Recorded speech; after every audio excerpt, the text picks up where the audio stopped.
nama nagaa si gaafatillee galata waaqayyoo jechuun dandeessu. Jaamana sagadaadhattuuf si jibboota dhiisime naan jedhan. Nagaa galata waaqayyoo jechuun yakka. Yoo gadaantummaatti ilaalaman illee isa kanatti gammadaa jiruu waaqayyootiif halkanii guyyaa ciniinnatu turan.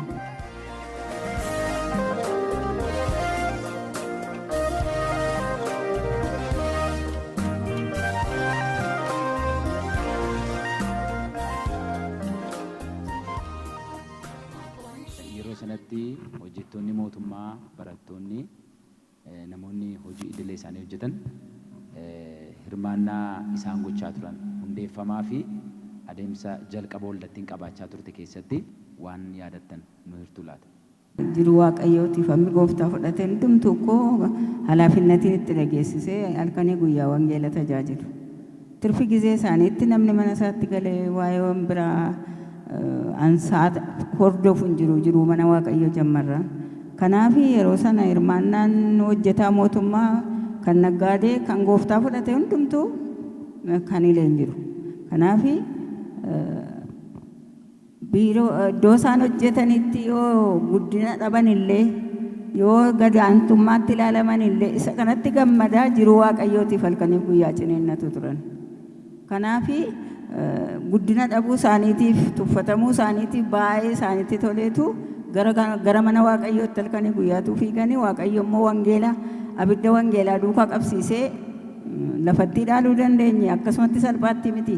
Hammi gooftaa fudhate hojjetaa mootummaas haa ta'u naggaadees akka muluu gizee caalaattidha kan tajaajilu hundumatti dhageessisa. Tamaariin tokko yoo gooftaa fudhate kifilii isaatii fi isa barachuu dhaqe miti isa wangeela dubbachuutitti tola. Hundumti keenya lafa jirrutti amma fakkeenyaaf ani mana dabaatiin hojjedha. Garuu hamma humna kooti gooftaa koo argisiisuuf nan xaara. Hundumtuu gooftaa argisiisuuf xaara, hundumtuu dheebuun isaa isadha. Waaqayyo immoo duukaa bu'ee abidda wangeelaa bobeessee guddachuudhaaf as ga'uudhaaf waaqayyo ittiin nu geessise maqaan isaa eebbifamu. Kanaaf kana sana waan jennu hin qabnu. Gaafa waaqayyo mana kana nuu kennee waldaa hundeessuudhaaf baa'u hundumtuu qabeenya isaa morma isaa irratti warqee kan hambisee hin jiru, quba isaa irratti kan hambisee hin jiru, saawwa isaa goromsa isaa jibicha isaa kan hambisee hin jiru. Amma humna keenyaatti waaqayyo gooftaan lubbuu isaa dhangalaasee agalaggala hundumtu isaayyuu namni akka waasaatti ilaalee hin jiru wangeela iddii fudhate. Maaliif jaalala isaan naman teessisu? Dhugumaan wal jaallatu obboloonni, dhugumaan wal barbaadu obboloonni. Yeroo iddoo awwaalaa hin qabnellee nama kennu keessaa yeroo du'e koo reeffa baatanii biyyatti geessu maal jedhu agalgaa'onni abaluu hin jedhu garuu baay'eedha. Obboloonni Addis Ababaadhaa kan dhufanis as ta'anii kan tajaajilanis Biraanuu Daawwaa fa'aa Tashoomee Baatta Addaanyi fa'aa baay'eedha isaan obboloonni. Innaa hundumti namaa kan wangeela iddoon ga'uuf fiigu malee kan booddeetti jedhu hin jiru yeroo sana. Kanaaf waaqayyoof galanna ta'u gooftaan immoo nu gargaaree as keenya. Waaqayyoof haa galatu. Ani egaa akkuma isiniin jedhe 72dha kanan dhufe 71 garuu ji'a lamaaf hikimnaa horii barachuudhaaf gabaree maabarinna ergee yeroo sana argaan ture manitti isaan keessa galan manitti isaan keessatti waaqeffatan saalonii isaa nama biraatu galaa eqaa beetii isaa nama biraatu galaa isaan immoo manyitaa kifilii karaa duubaa maskootiidhaan galu turen achumaan gallee nutis isaan biraa jennaa garuu waaqeffannaan bal'aatti kan jiru yeroo sana waxaatonni hoosteela kanatti kan makaane Yesuusis kan mulu wangeelis qidaamee sa'atii booddee qabu yowwas isaan wajjin hirmaachaan ture.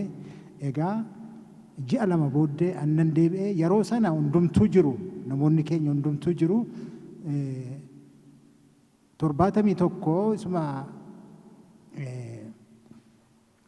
ani asii deebi'ee otoo hin turiin ari'atamni guddaan ka'ee namoonni bittinna'anii homa ta'ee 72 gaafan dhufu namoota muraasa jiru. Maatiin yoo lakkoonee gubbaa sana mana haadha tolashee abbaa tolashee wajjin as gararraa kana tola maaram as gama kana galaa mana kireeffatee ittaanee itti yaasaduun jiru. Gajjallaa immoo buleettii keenya alamna shamaanee jirti. darbee egaa akkuma silaa dooktarri jedhee gooda bakkee jaamaadha haadha xilaa'ee jiru haati kurii jiru gamaa immoo obboleettiin keenya alamituu fi obboleettiin keenya tsahaayii jiru. Waaqeffannaan bara sana jiru inuma deemama idduudhuma deemama asittis hin ta'a achittis hin ta'a achittis hin ta'a iddoo dhaabataan qabu. Waaqeffannaa sanbataallee sanbata eessa makkaan Yesuusii dhaqne hirmaan. Otuma hirmaannu garuu baay'ee nun simatani. Hin beekanii keessa dhokannee hirmaanna malee badaa isaanitti hin tollu waan baay'ee odeeffama ture. Akkasitti jiraatamaa ture maqaa Waaqayyoo kan galateeffame haa ta'u. Egaa manarratti hin deemne waaqeffanna ture. Akkuma ati jettee hojjettoonni mootummaa sa'aatii 10tti hojiidhaa kan bahamu sa'aatii 10tti ennaa bahu namni mana isaatti galu hin jiru. Wal qabatanii mana baluu jedhu iddoo sanatti wal argina jedhu har'a iddoo tokko boru iddoo tokko akka kanaatti naanna'aa ture inuma waaqeffannaa yeroon isaa immoo baay'ee rakkisaadha.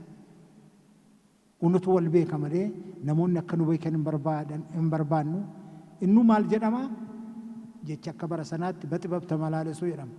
Ogummaadhaan deddeebi'ama. Wal guurree dhaqnee mana namaatti hin gallu. Nam tokko dura lixee dhatee boodatti hafna. Tokko tureetti seena. Tokko tureetta seena. Akkasumatti mana keessa guunna. Mana keessa yoo waa jennu immoo inni akka amma danaa burraaqnee hoo haaleluyyaa jedhamu hin jiru. Gadi qabanii jedhama.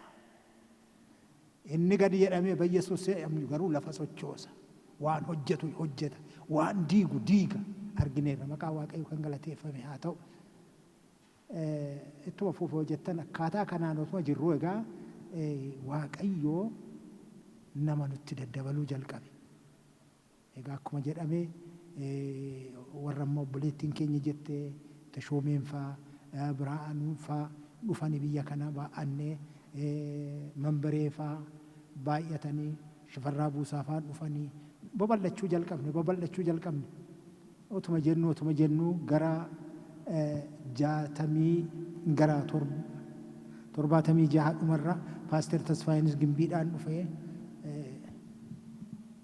babal'achaa dhufe. Bakkeedhaa garuu wanti jedhamu Waaqayyo hin jiruudha jedhama. Nama nagaa si gaafate illee galata Waaqayyoo jechuu hin dandeessu. Nagaa. Galata Waaqayyoo jechuun yakkadha. Kanuma keessatti otoo mudannoo tokko otoo dubbadhe natti tola. Namni hundinuu Waaqayyo hin jiru waan jedhuu fi maaltu ta'e yeroo tokko baruma 71 as miti iddoo biraattidha. Bokkaan rooba mana barumsaa tokko. Dookteritti illee himee matsaafa isaa irratti barreesseera warri agartan jirtu. Bokkaan roobaa ijoolleen fatanaa fattanamtee qabxii eeggachaa jirti. Isa tokkotu qaqawweessee jennaan har'a Waaqayyoon eekkamaa jedhe. Waaqayyoon eekkama jennaan inni bukkee dhaabatu immoo eessa jira Waaqayyo jedhe. Isa sana rukutuudhaaf. Harka aggate ton deebisee Waaqayyo immoo asan jira jedhe. Isuma harka kaasee kana achumatti liphisa godhe. Bakka akkaan bu'ee ajjeese jechuudha. Afaan nama qabachiise. Akkaataa kanaan egaa waldittiin kun namni dabalamaa dhufee mana obboleettii keenya haadha manaa Sammaa obboleettii keenya Aklil achitti egaa waaqeffachuu jalqabne. Saalooniinuma keessa babal'achuu jalqabne saalooniiyyuu akka guutuu taane. Dhumarratti maaltu ta'ee warrumti Waaqayyo hin jiru jedhanii paartii abaaliin dhufuu jalqabanii dhokatanii dhufuu jalqabanii. Keessumaa Paaster Tasfaayin erga dhufee Paaster Tasfaayii fa'a itti asaasanii dhuma gara manaatti koottaa nuu kadhadhaa jechuu jalqaban. Ishumti xinnoon kuni namoonni muraasni kuni akkuma sagalee Waaqayyoo jedhu isin ifa biyya lafaati akkuma jedhu edaa ifatu irra jira.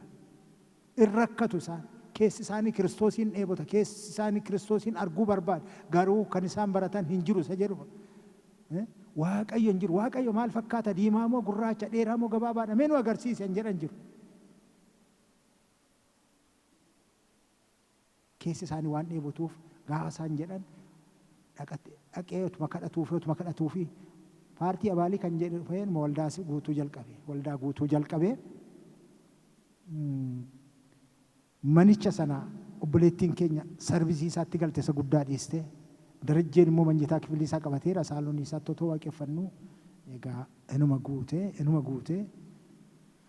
Otuma jennu jijjiiramni waa'ee mootummaa sin dhiyaate achi akkas ta'e jedhu wayyaaneen akkas ta'e jedhu Gondor qabame jedhanii Gondor irra darbee Bahar Daar qabame gaafa jedhanii waan tokko kadhachuu qabne Waaqayyo wanti kun si biraati yoo ta'e dafii ariifachiisi.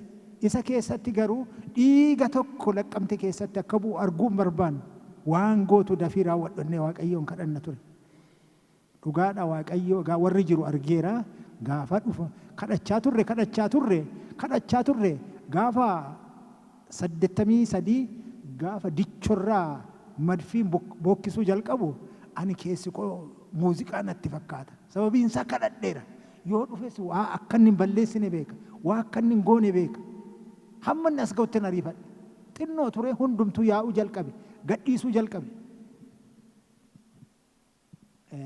Waaqayyoof haa galatu.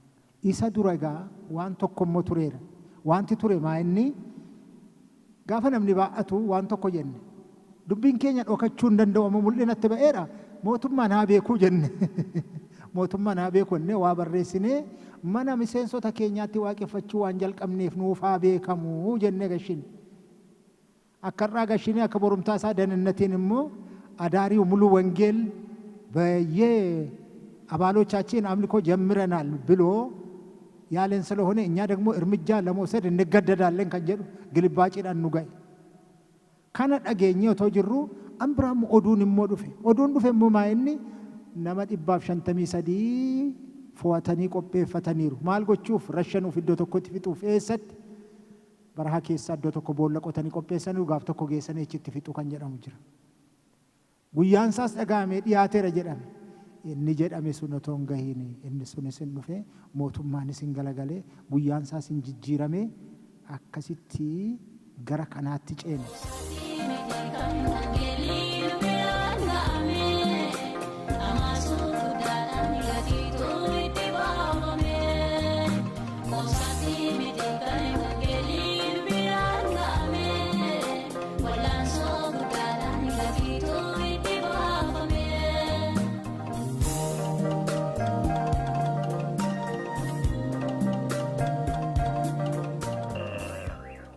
amma isa dargee sana itti yeelamituutu beeka jedhee yaada. Waa'ee isa dargee sana badaa hin beeku yoo dhiyeenyam dhaga'eessa ta'uu immoo danda'a.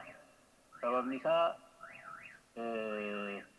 akkuma jedhe hojii Waaqayyoo iddoo sanatti bu'uuressuu keessatti maatiin kun baay'ee iddoo guddaa qaba waan ta'eef isa ani tarii kitaaba koo keessatti akka bu'uuraatti fudhatee waan hin barreesse miti garuu namootuma duwwaan barreesse eenyufaatti tureessa jiru. Kanaaf inni sirrii ta'uu danda'a. Inni guddaan bal'inaan haasa'amu garuu hojiin Waaqayyoo bal'inaan hojjetame ijoollee haayiskuulii kanaani. Innis naannoodhuma haayiskuulii sanatti mana barattoonni kireeffatanii keessa jiraachaa turanii yeroo dheeraadhaaf achitti waaqeffatamaa ture. Atiba yeroo ta'an immoo silumaayyuu mana gandaas kireeffatanii waan turaniif hojjettoonni wangeelaa achuma keessa jiraachaa achitti hanga atibiyaa ta'anitti achuma keessa akka irraa ka'eete gamman sila yaalamitu jechaa turanii.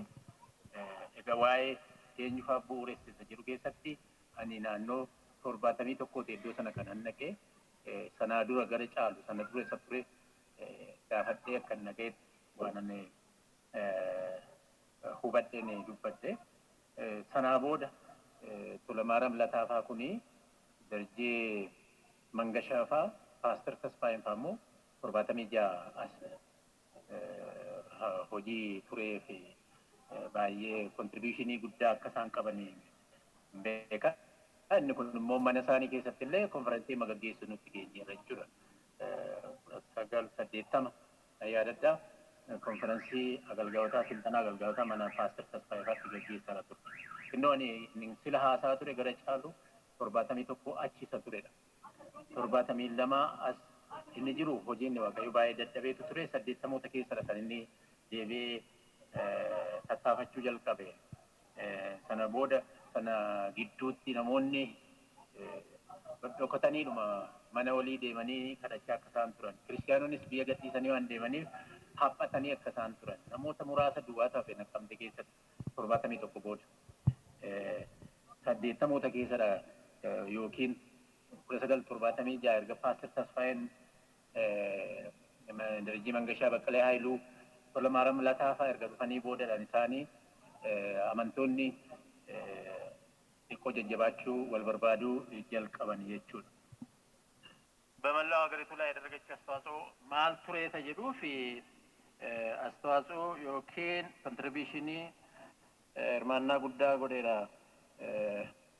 namoonni as magaalaa Naqqamtee keessatti gooftaa waaqeffatan kallattii adda addaadhaan yeroo isaan ba'anii deemanii iddoo dhaqanii sanatti abiddicha qabsiisaniitu jiru.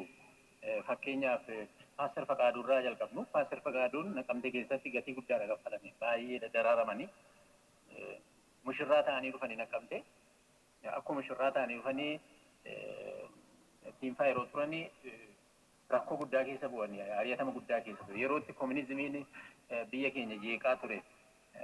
Yerootti baay'ee waan nama rifachiisu, nama sodaachisu, nama doorsisu akkasitti mul'ata ture. Jaarsi sana hundumaa dandamataniitu amma 68tti turanii gara Finfinnee deemanii. Yeroo gara Finfinnee deemanii magaalaa maanni waldaan Finfinnee Addis Ababa Mulu Wangeeliin kadhannaadhaan akka isheen cimtu kan godhe isaaniidha. Namoota illee iddoo jiraniif funaanee kan jajjabeessaa ture, kan gorsaa ture isaaniidha. Hirmaannaa guddaa qabu Paaster Faqaaduun karaa kana jechuudha. Darbee Itichaa Nagaasaa fudhanne. Itichaa Nagaasaa akkuma kadhatameefiin gara Hararri deeme. Harar akka waliigalaatti bu'aa Naqqamtee irraa argame kan qooddattedha jechuudha. Eebba Naqqamtee keessatti argame sana qooddatte jechuudha.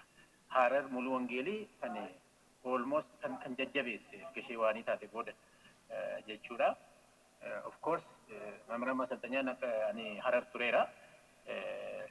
Iddoo sanatti abidda boba'aatu ture sana waan jedhaniiru garuu ijoolleen eebbifamanii kallattii adda addaan waan deemaniif magaalaa sana naannaa sanatti xiyyeeffannoo kan godhan turre garuu Itichaa Nagaasaa gatii guddaa kaffalee hamma waggaa dhiyootti achi ture gara Finfinnee akka galee beenna. Bayyanii guddataa fudhannee akkuma Finfinneedhaa Naqqamteedhaa ari'atamee gara Finfinnee deemeen hamma dhaqee Jarmanii Mulu Wangeel ta'u jechuun barreessaa Mulu Wangeel amma ta'u akka Itoophiyaatti jechuudha.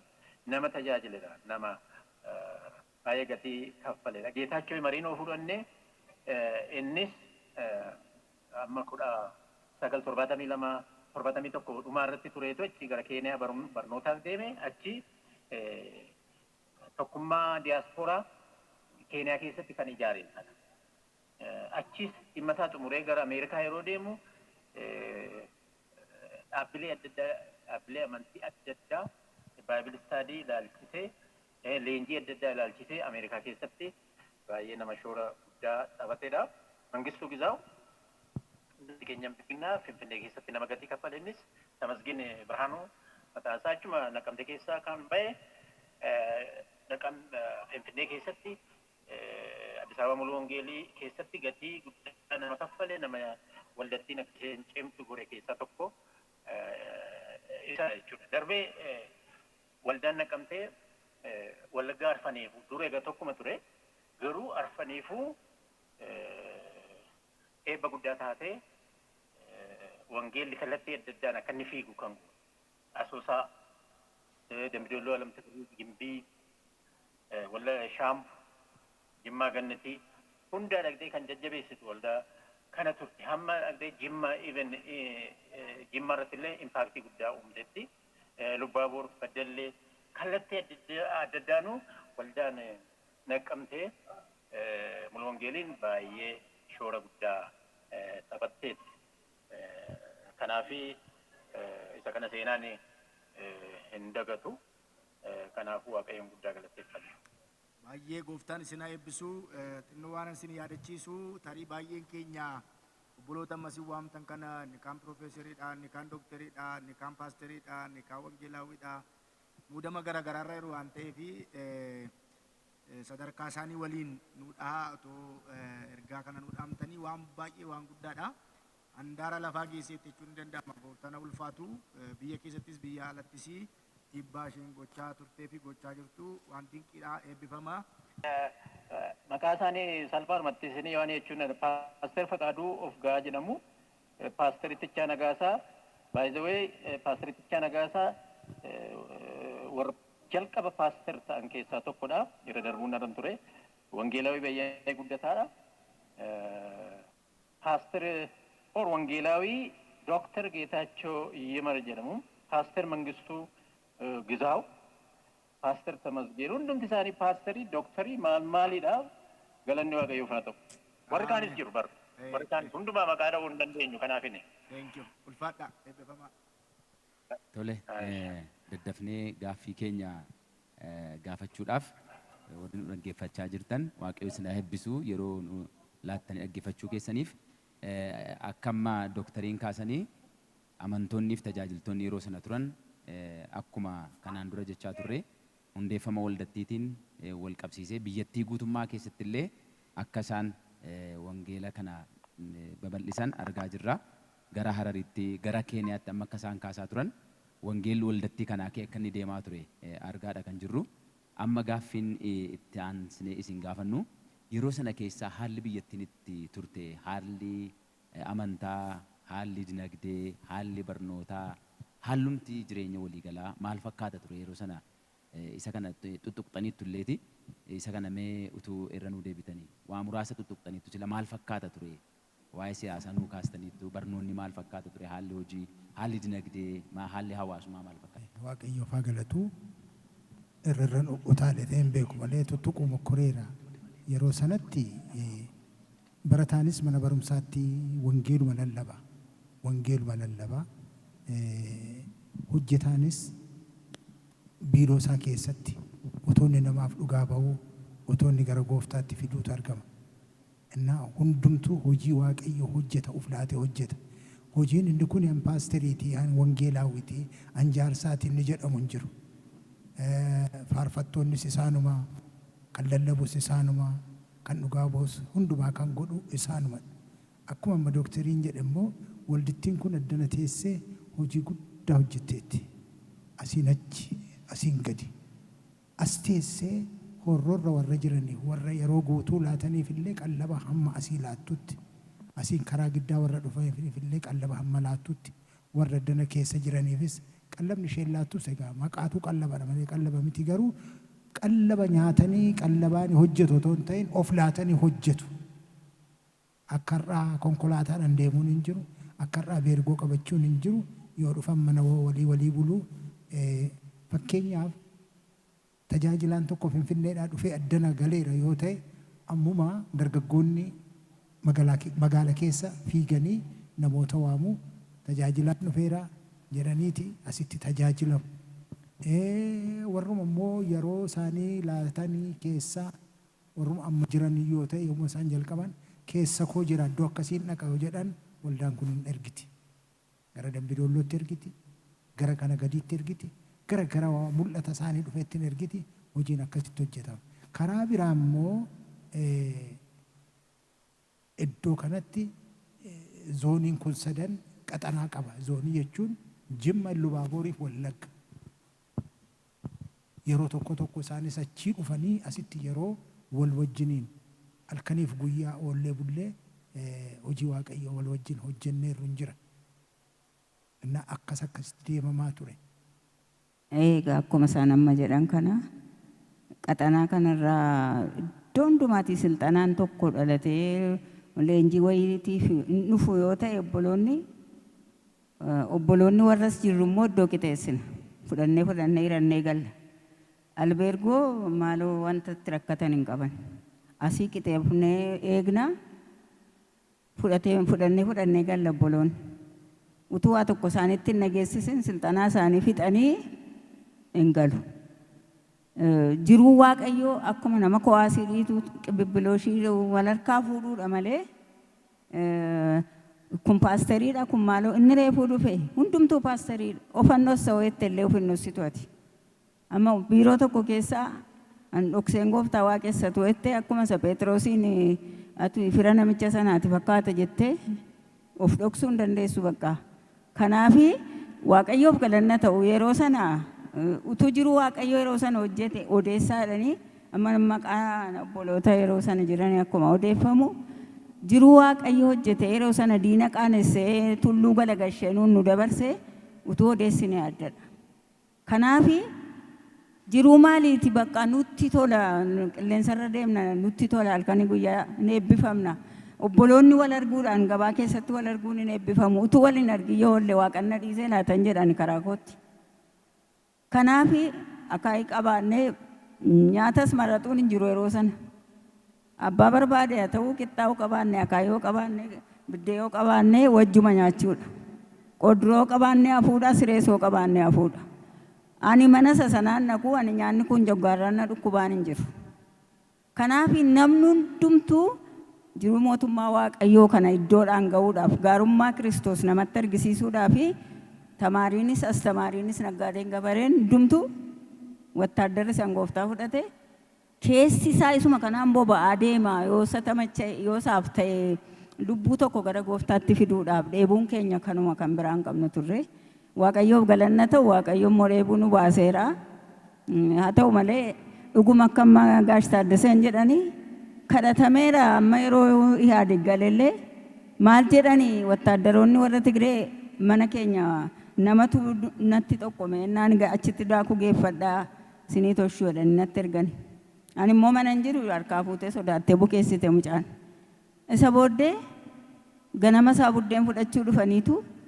katamaa kana keessa jedhan nama tolaa waaqayyoon kadhatee waaqayyo kadhata isaa dhaga'u jiraadhan ilaala araqee dhuguu ofii isaaniitti wattaaddara meeshaa isaanii hidhatanii buddeen fudhachuu dhufan kanaaf akka kadhatamu akka waaqayyo dhiyoo jiru akka waaqayyo ammuma kadhata namaa namaaf deebisu akka bara sanaan jiru kanaaf waaqayyoof galanna ta'u waaqayyo diinarra nu deemsisee nu fideeraa nu baay'isee jedhamees kadhatameen naan baay'ise waaqayyo haa ta'u malee wangeelaa fi hundumatu hawaariyaadha hawaariyaatiin paasteriin daaqonii amma dhufe maqaan akkasii malee hin beeknu hunduma keenyatu paasteriidha waldaa waaqayyootiif jechuufan jedhe waaqayyoof galanna ta'u. Tole gooftaanis na eebbisuu gaaffii sattaanutti. Mee waan tokko isinii kaasa.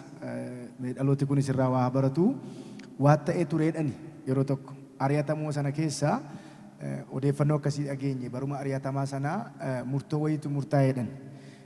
Amantoonni akka isaan ajjeefamanii fi murtoon murtaa'ee guyyaa firdii itti amantooti hadu'an jedhamu sanatti qilleensi wayii ka'ee mana wayii diigeedhan. Manni qilleensi diige sun immoo mana murtii itti murtiin du'aa obboloota kanatti murtaa'ee ture. Kanaaf qorqorroo isaa fuudhee dhuma geessee kararra kaa'ee galmee du'aa waa'ee isaanii qabatee jiru hundumaa immoo bittimmeessee achi balleessee waa'ee kanaa quba qabdu isin. Ani karaa kootti haasaa isaan naga'e malee yeroo isin fudhanne gooftaa. Paaster Kurii fa'i fakkaata yeroo sanaa isaaniidha kan awraajjaa firdi beetitti dhiyaate itti faraduuf akka ta'anitti jarris fiillafiitii akka dhaabatanitti bubbeen dhufee qorqorroos buqqisee faayila fuudhee deemee jechuu dhageenya irra nus dhuga ba'umsa malee yeroos gooftaan fudhan. Gooftaan isin eebbisu mee tarii dooktar gaaffii ishee kanan sin gaafadha asii kan isaan deebisan akka seenaatti dhuguma dhageenye irraa kan jedhu naa kaasan dhagaamaa jedhamani. Eeyyee seenaa wayii odeeffannee waa dhageenye amantoota yeroo sana ari'atamarra turanii firdiin du'aa akka isaan irratti murtaa'uudhaaf firdiin murtaa'ee qilleensi wayii ka'ee qorqorroo mana murtii sanaa buqqisee fuudhee adeemee achumaan faayila du'ii irratti murteeffame kan obboloota sana immoo fuudhee gatee jedhanii waa'ee kanaa quba qabdu laata? Quban qaba maa inni beektaa konferensii tokko gaggeeffamee ture. Konferensiin dargaggoota gaggeeffame Sarmuu Garbaabaa amma Shaambuu jira isarraa dhaga'ee warra kanarraa kan dhaga'etti mana xaaliyaanii tokko jira, mana shaklaa beeti jedhamu tokko. Mana cufamee yeroo dheeraadhaaf ture. Mana sana cabsanii seenaa ijoolleen egaa imooshinaal ta'anii kiristinnaa kana amma baay'ee shaakalaa jiru itti tollee irratti mi'aayeera. Kanaaf dirqama konferensii gaggeessuu qabna jedhanii cabsanii itti seenan. Guyyaa lamaan tokko gaggeessanii konferensii achi keessatti jajabinaan eeyyamsiisanii maaliin miti. Kanarraan kan ka'e mootummaan dhaaree jara kana hin hidhee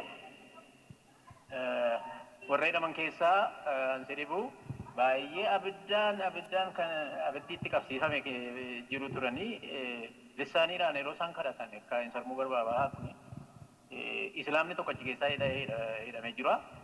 Arabiffaadhaani nu wada እግዚአብሔር ቤት an jedhu hiikaa argate beektaa arabinyaa beeka namichi immoo lissaanii sana keessaa argate. Hamma kana hootti ta'aniiru beektaa very charismatic turanii yeroo sana. Amma gaa hidhamanii kissi chaarjiin isaanii naannaa galma ammaa kana waa'inni Oromiyaa Hibret Siraa Maabariin jedhamti naannaa sana ture poolis steeshiniin achi ture achitti.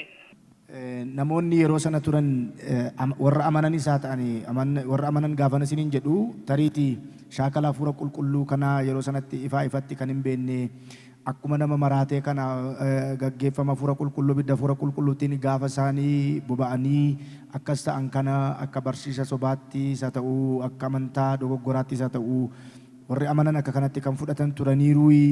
Warri kaanoo warri amanne hoo ilaalcha akkamii qabu ture maal fakkaata ture hawaasicha keessatti isa jedhuuni mee walitti qabnu mee isa kana yaada isa xumuraanuuf kaasaatii isinii as gara keessummoota keenyas jedhanitti deebina isiniin sin gaggeessine. Isa gaaffii shanaffaarra jiru jechuudha mini. Amma maal ture beektaa yeroo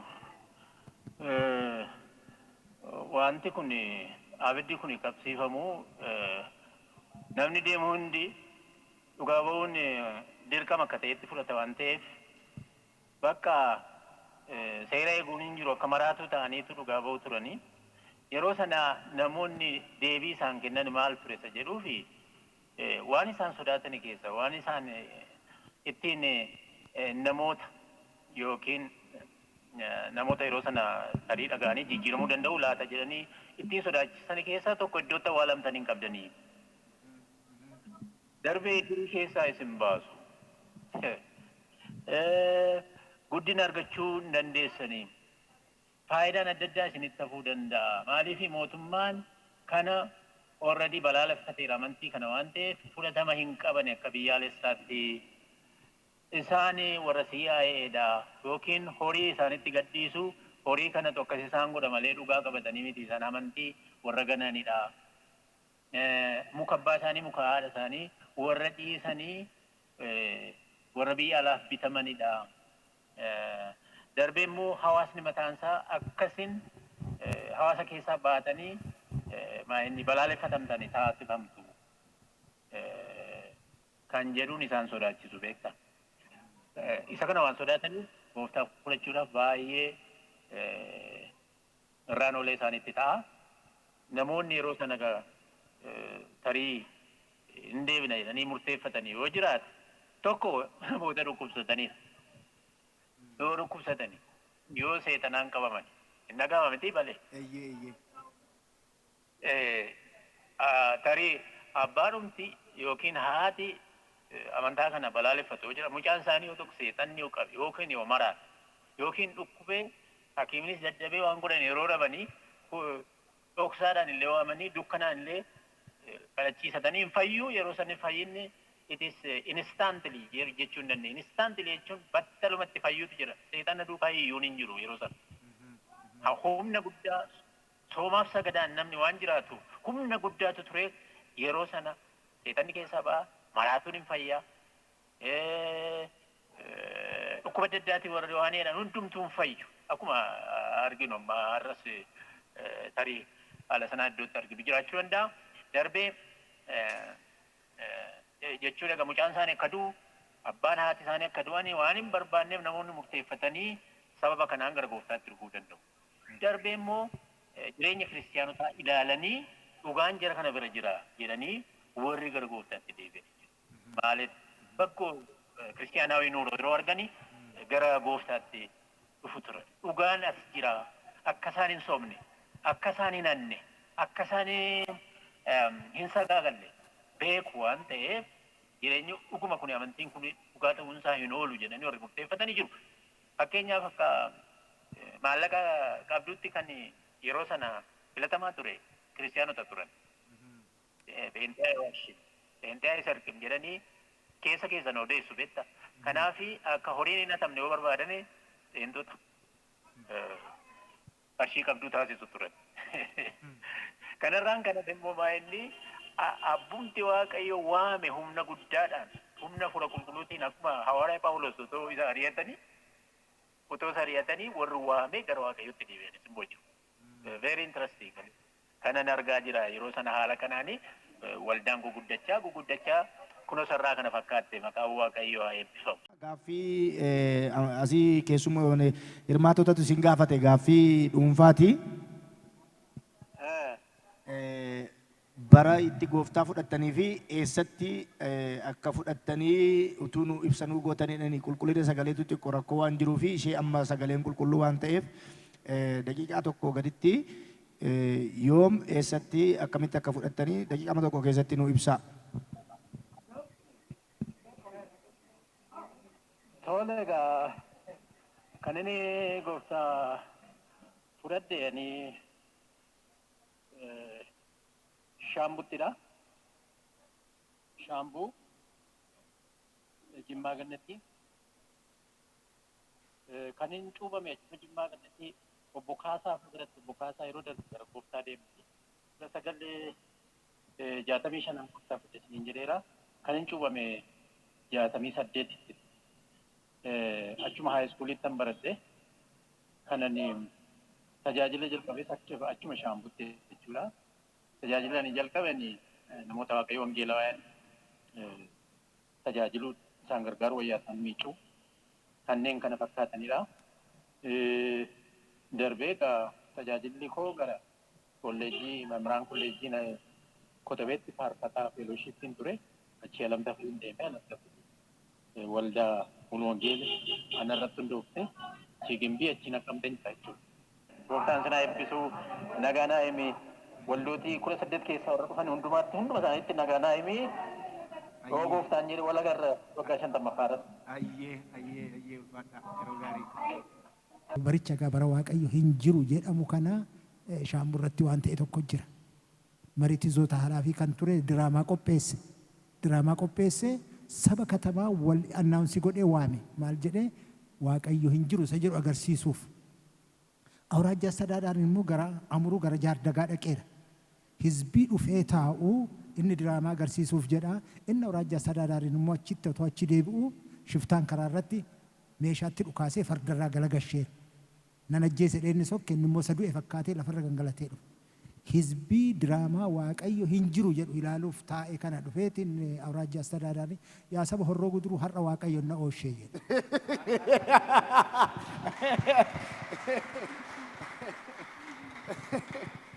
Diraamaa narra sin agarsiisuuf yaanne haalan taaneen nu jala hafeera gizee biraa sin agarsiifna jedhu. Hawaasummaa gidduutti nu jibbu garuu hin jibbu fakkaata. Utuma isaan hin beekin immoo darbee jaalalli keenya attamitti akka garaa isaanii guutu hin beeku. Isa hamaa nutti toolan deebi'anii nu tanaazazu. Amma aanaan gizee tokko haaduu nama 17 natti masakkarsiisaniitu ani waaqumatti boo'een dhiise. Murtoo namni dhiina malaalaa firdiisitu kenna jedha sagaleen kee ammati faradduutti ribanan dhoowwatiin ulfinni isaa kan isaanii ta'a. Yoo maraadhe ulfinni isaa kan isaanii ta'a. Yaa Waaqayyo ribanaa kenni narrafaa murtoo garuu situ murteessaa deemnis. Ji'a tokko booddee isaanitti galagalee murtaa'e. Achiiti isheen tokko gwaaddanyaa makooti haaduu qaradheen as keessa kaa'addee dhufeette. Ani hin beeku gajjallaaf gararraa bulla lafa jiruuti.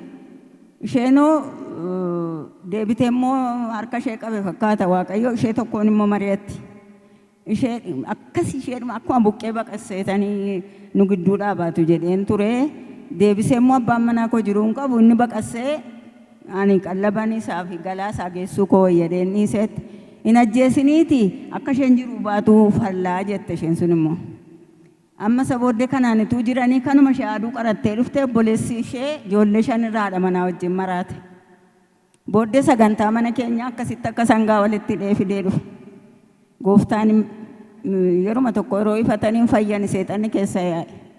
Ganama yeroo jiruu gallu yeroo sanaa fi badaa hunda isaan dubban ani koorraa amantii kana geggeessu irratti waan baay'ee yaadaa ture jettee dhuma dhiifte. Ganama jiruu gallu ilaamee alamitu jettee jennaan. Haaduu qaradhe akka buqqeessi baqaqsee hidhaa mannaqa jedhee jennaanii deebisee immoo abbaan manaa koo hidhe jiruudhaa bahiran. Inni si ajjeesee ani galaa fiduu fi wayyadee ndasiitti mari'adhe. Isheen immoo ajjeesi waan isheen jiruu baatutti fallaa jetteetti naan jetteetti maali maalan isin godhee warqee koo amma kana hundumaa warqina ishee maqaan ishee maalan isin godheen jedhe yoo hanne ati kaa yoo somne sobi kaa yoo dhugne dhugi kaa maal hojjettaree nu gidduudhaa naan jette isa kanallee hin godhu isa kanallee bara baraan hin godhu jedheen. Kana bichaa miti gaatuu silma waa waaqayyo godhe haasaa ittanii gaazexaa baay'ee ba'a. Waaqayyo waan baay'ee alaqoonni koos waamanii koroneelonni na gorsu.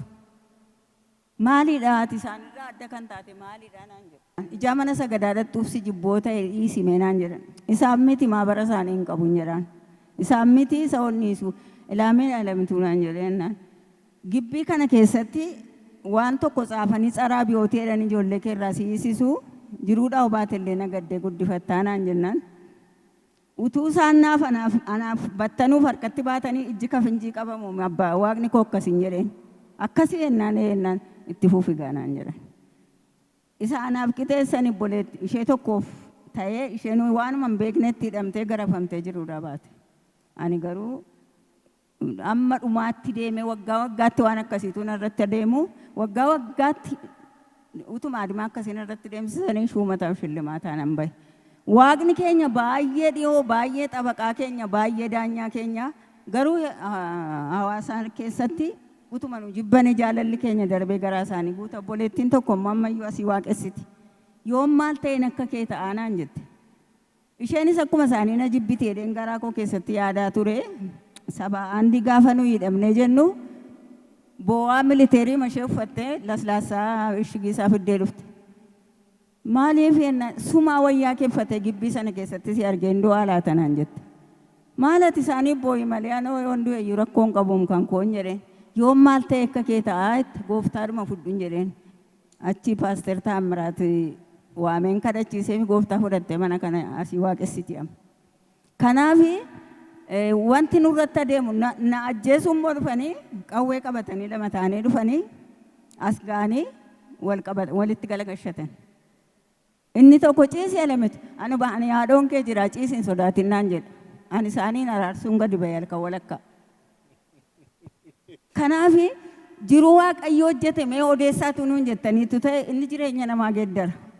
Ammana kooti mucaa amma xooraa iloochitti deemte biyya alaa deemti kanaachiin duute jedhanii doktoroonni meeqa irratti farramanii har'as tamaariidha gooftaan fayyise. Yoo duute gooftaa si bira naa turtii yoo jiraatte immoo dhugaan sii ba'a jedhee. Kanaaf mana keenya keessatti taarikii waaqayyo hojjete gaafa waaqayyo iddoo nuu kenne odeessina. Ishee kana bichaatti sinii dabaleenni isa waa'ee hawaasummaa gidduutti tuma nu jibbanii nu jaallatu jaalalli garaa guutu. Paaster Mariitfaa galaggalti waganee jedhamti Dambidollootti. Isaaniitti nyaatan illee daaraan dhiqee nyaadha jette. Saamunaa bira dabartee daaraan fagaffaqtee dhiqeetu nyaadhu. Jaalalli isaanii garaa na guuteetti. Innaan gaaf tokko addis kidaanii fuddeen shinti beetiin gaafan akkas dhaqee banuu laphee koo akkuma xiyyitii na rukuteetti.